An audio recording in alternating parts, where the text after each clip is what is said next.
അപ്പൊ ഇപ്പൊ ഇതിന്റെ ടൈറ്റിൽ തന്നെ മലബാർ ടേൽസ് എന്നാണ്. Why you focused in Malabar? Like Malabar എന്ന് പറയുന്നത് ഒരു ഏരിയ ആണല്ലോ, ഒരു പെർട്ടിക്കുലർ കുറച്ച് ഡിസ്ട്രിക്ട്സ് വരുന്ന ഏരിയ. എന്തുകൊണ്ടാണ് മലബാർ ടേൽസ് എന്ന പേര് വരുന്നത്? പണ്ട് ഈ ഡിവൈഡ് ആവുന്നതിന് മുന്നേ കേരളം എന്ന് പറയുന്നത് മലബാർ ആയിട്ടായിരുന്നു അറിയപ്പെടുന്നത്. കേരള നാടായിക്കോട്ടെ, മലബാർ അങ്ങനെയാണ്. പിന്നെ ശേഷമാണ് ഒരു പെർട്ടിക്കുലർ റീജിയൻ മാത്രം മലബാറായി മാറിയത്. പക്ഷെ നമ്മൾ 92, 91 my husband was long time ജനിച്ചതൊക്കെ ഇവിടെയാണ്, പക്ഷെ പഠിച്ചതും വളർന്നതൊക്കെ പുറത്താണെങ്കിലും ഈ കമ്മിങ് ബാക്ക് ടു റൂട്ട്സ് എന്ന് പറയുന്ന ഒരു കൺസെപ്റ്റ് ഉണ്ട്. നാട് എന്ന് പറയുന്നത്, നമ്മളെ നാട് എന്ന് പറയുന്നത്. അപ്പോൾ അവിടെ ഫോക്കസ് ചെയ്തുകൊണ്ട് ഇത്ര കാലം ഇവിടെ നിന്നു, പുറത്തുനിന്ന് വന്ന ആളായതുകൊണ്ട് വ്യത്യസ്തമായ കാര്യങ്ങൾ കാണാനും മനസ്സിലാക്കാനും പറ്റി.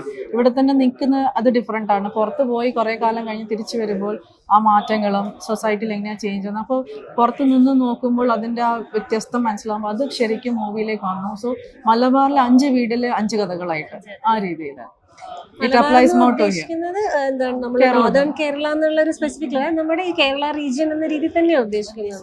നമ്മളെയൊക്കെ പണ്ട് മലബാറീസ്, എന്താണ് മദ്രാസീസ് എന്നൊക്കെ പറയുന്ന പോലെ ആ ഒരു കോണ്ടെക്സ്റ്റിലെ അതിനൊരു ടൈറ്റിൽ കൊടുത്തിട്ടുള്ളൂ. അല്ലാതെ ഒരു 4 ഡിസ്ട്രിക്റ്റോ 5 ഡിസ്ട്രിക്റ്റ് ആയിട്ടൊന്നും അങ്ങനെയൊന്നും ഉദ്ദേശിച്ചിട്ടില്ല. അപ്പോ ഒരു ലിറിസിസ്റ്റ് എന്ന് പറയുമ്പോൾ തന്നെ വേർഡ്സ് സെലക്ട് ചെയ്യുന്നത് ഭയങ്കര കീനായിരിക്കും. അപ്പൊ എങ്ങനെയുണ്ടായിരുന്നു ഫസ്റ്റ് എക്സ്പീരിയൻസ്? 3 പാട്ടല്ലേ? അത് ആദ്യത്തെ പാട്ട് വളരെ ഒരു ദിവസം ഞാൻ ആക്ട് ചെയ്തതിന് ശേഷമാണ്. അപ്പം എനിക്ക് സിറ്റുവേഷൻ അറിയാം, സ്ക്രിപ്റ്റ് അറിയാം, അപ്പം എല്ലാം ഒന്നിന് ശേഷം ഇങ്ങനെ സംഭവിക്കായിരുന്നല്ലോ. അപ്പം as she said it was A journey. അല്ലാതെ ഞങ്ങൾ ഇന്നത് ചെയ്യണം എന്ന രീതിയിൽ അങ്ങനെ വളരെ ബാക്കോട്ട് പ്ലാൻ ചെയ്ത് വൻകിട ഒരു പ്രോജക്റ്റ് ആയിട്ടൊന്നും ഡിസ്കസ് ചെയ്തതല്ല. അപ്പം അവിടെ ഒരു സോങ് ആവാം എന്നൊരു ഐഡിയ അനിലിന് വരികയും, അപ്പം ഞാൻ നാട്ടിലുള്ള സമയമാണ്. അപ്പം പിറ്റേ ദിവസം എന്നെ വിളിച്ചിട്ട് നിനക്ക് സിറ്റുവേഷൻ അറിയില്ലേ, അപ്പോൾ അവിടെ ഒരു സോങ് ആവാമെന്ന് തോന്നുന്നു, വൈ ഡോണ്ട് യു ട്രൈ?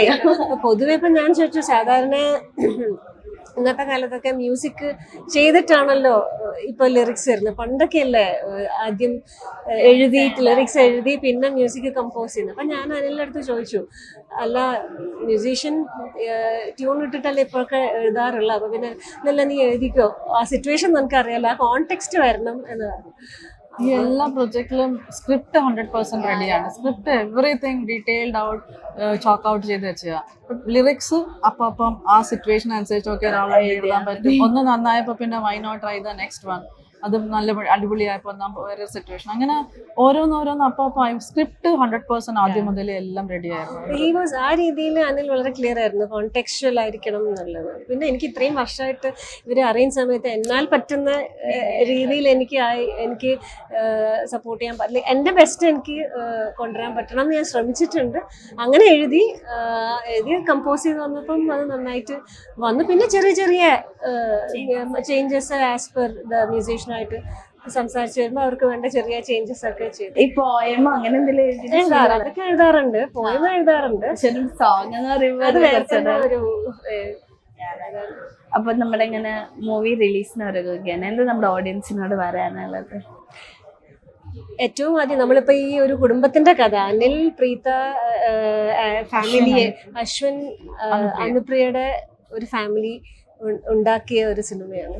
അപ്പോൾ ആ കുടുംബത്തിൽ നിന്ന്, ആ വീട്ടിൽ നിന്നുണ്ടായിട്ടുള്ള, ആ വീട്ടിലെ ഒരുപാട് ഇമോഷൻസ് ഇല്ലേ ഇതിലൂടെ കടന്നു പോകുമ്പോൾ, അതുപോലെ തന്നെ നമുക്ക് എല്ലാവർക്കും റിലേറ്റ് ചെയ്യാൻ പറ്റുന്ന 5 ഡിഫറെൻറ്റ് ഇമോഷൻസ്, 5 ഡിഫറെൻറ്റ് കുഞ്ഞു വീടുകളിലെ കഥകളാണ്. അപ്പം എല്ലാവരും ആസ്വദിക്കുന്നു, പ്രതീക്ഷിക്കുന്നു, തിയേറ്ററിൽ പോയി കാണുക. ഇന്നലെ 6 മണിക്ക് പ്രൊമോ സോങ് റിലീസ് ചെയ്തു. കാവ്യ മാധവനും ഷൈജു കുറുപ്പാണ് റിലീസ് ചെയ്തത്.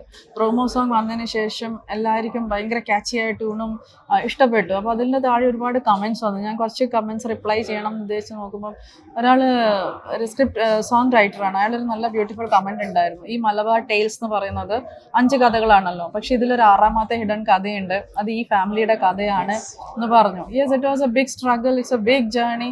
മീൻസ് ഓരോ ഘട്ടത്തിലും പ്ലസും മൈനസും, 2 സ്റ്റെപ്പ് ബാക്ക്വേർഡ്, ഒരു സ്റ്റെപ്പ് ഫോർവേഡ്, അങ്ങനെ പോയി എത്തിയതാണ്. അപ്പോൾ യെസ്, ഇതിൽ വേറൊരു കഥ ഉണ്ടാക്കാൻ പറ്റുന്ന രീതിയിൽ. സോ ആക്ച്വലി 5+1 6 സ്റ്റോറീസ് ആണ് നമ്മളെ കുടുംബത്തിന്റെ ഒരു കഥയും കൂടി അതിലുണ്ട്. ഹിഡൻ ഇനി ഇത് പ്രേക്ഷകർ ഏറ്റുവാങ്ങുന്നുണ്ടെങ്കിൽ it will be a success. അവർ കണ്ട് മനസ്സിലാക്കിയിട്ട് ഇത് സ്പ്രെഡ് ഇറ്റ് ഔട്ട്.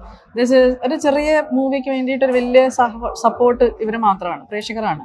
അവർ വന്ന് കാണണം എന്നുള്ളൊരു അഭ്യർത്ഥന മാത്രമേ ഉള്ളൂ. കണ്ടിട്ട് സപ്പോർട്ട് ചെയ്യുക, ദാറ്റ്സ് ഓൾ.